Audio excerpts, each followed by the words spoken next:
Imagine a human heart, a fragile, fist-sized muscle that we spend our entire lives trying to protect. Now, imagine that same heart beating calmly under the weight of 1,000 oceans. Jupiter, the gas giant, a hellscape of crushing gravity, metallic hydrogen, and storms that could swallow Earth whole. Science tells us that if a human were dropped into its atmosphere, we would be crushed into a singularity of flesh and bone in mere seconds. But what if we weren't? What if, in a timeline running parallel to ours, humanity didn't just visit the King of Planets, we became one with it? Welcome to a history where human evolution didn't stop at standing upright. It continued down into the most violent abyss in the solar system. Today, we are exploring a reality where humanity was forged in the crushing deep of Jupiter. In our timeline, the Toba supereruption 74,000 years ago nearly wiped humanity from the face of the Earth. We survived by clinging to the surface, barely scraping by. But in the archives I've brought back from the parallel continuum, a forgotten precursor civilization, vastly more advanced than anything we can comprehend, saw the end coming. They knew Earth was a fragile cradle, and the cradle was burning. They didn't look to Mars. Mars was dead. They looked to the ultimate fortress, Jupiter. To survive there, they couldn't just build stronger ships. They had to rebuild the human animal. The Genesis protocols were initiated. Genetic engineers spliced human DNA with extremophile tardigrades, deep-sea biostructures, and something else. Something they synthesized specifically for gravity and pressure. The seed ships plunged into the Jovian atmosphere just as Earth went dark. The progenitors themselves perished, but their engineered descendants awoke in the deep, floating oceans of metallic hydrogen. They had no memory of Earth. They only knew the crush, the dark, and the storms. The divergence had begun. Let us look at what evolution, accelerated by extreme environment, did to the human body. You see, gravity shapes destiny.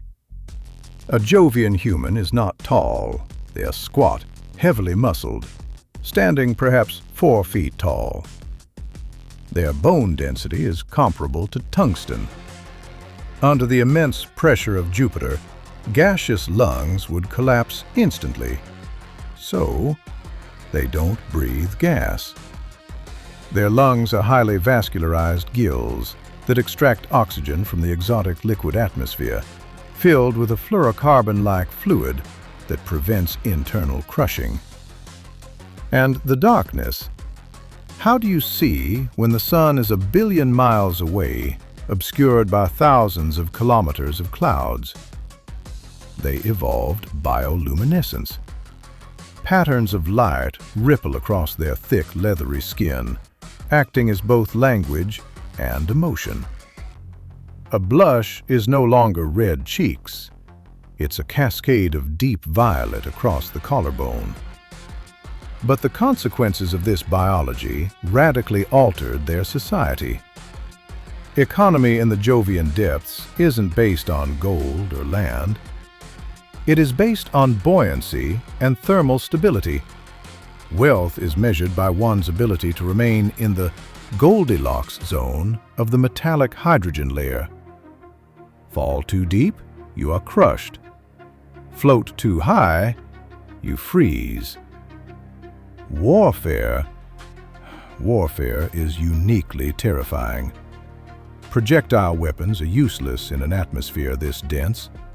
Instead, they weaponized sound. Acoustic cannons that generate cavitation bubbles. When these bubbles collapse, they produce shock waves that can shatter tungsten bones. I've heard the historical recordings. The sound of a Jovian battle isn't explosions. It's the horrific, deafening wail of torn, fluid dynamics. So, how do you build a civilization without solid ground? You build it on falling stars. Deep within Jupiter, carbon is compressed into massive diamond formations. These diamond icebergs, some the size of Manhattan, slowly sink through the liquid metallic mantle. The Jovians capture them. They hollow out these diamonds, carving magnificent, glowing cities within the hardest substance known to man. Imagine looking out from a balcony carved of pure, flawless diamond. Below you, the metallic ocean swirls in a magnetic hurricane. Above you, rain doesn't fall as water. It falls as liquid neon and helium. The architecture isn't rigid. Buildings breathe. They contract and expand to ride the thermal currents, much like giant abyssal jellyfish. Culturally, they are a hyper-connected, deeply stoic people.